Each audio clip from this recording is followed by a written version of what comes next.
kumwimika. A prophet came to anoint him. Ariko umuryango ntibamenye ko ari Dawidi ugiye kwimikwa. But the family never knew that David was the one to be anointed. Bazana abana.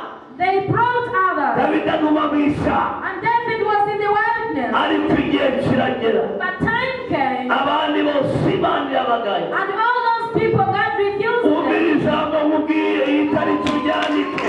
Listen, that's what I told you. Write this. Ryandike muri agenda yawe. Write it in your agenda.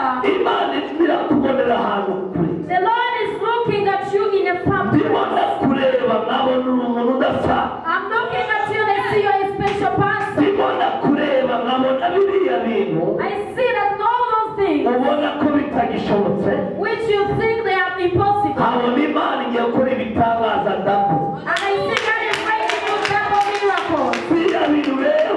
Those things you look at Ukabona ko nanze. and you see there is no way. Ndimo ndabona Imana igiye guca inzira. I see God is going to make a way. Biriya bintu abantu bakureba. Those things people look at you. Bakavuga ngo habitawezeka.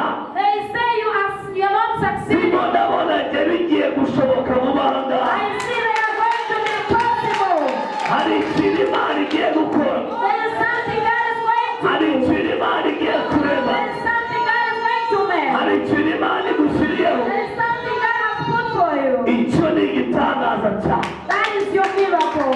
Igitangaza A miracle. ni cya kindi utiyumvira. It is the other one you cannot feel. Igitangaza A miracle. ni cya kindi It is something the other one. abantu batakubonaho. People can't look at you. Bakibona And when they look at it, bamutorere they say, uriya ni cyangwa se.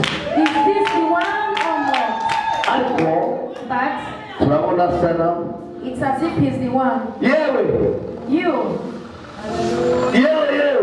You. nawe kwitaba nk'umunyarwanda ngo kame You even listen, yes please. ni wowe cyangwa se.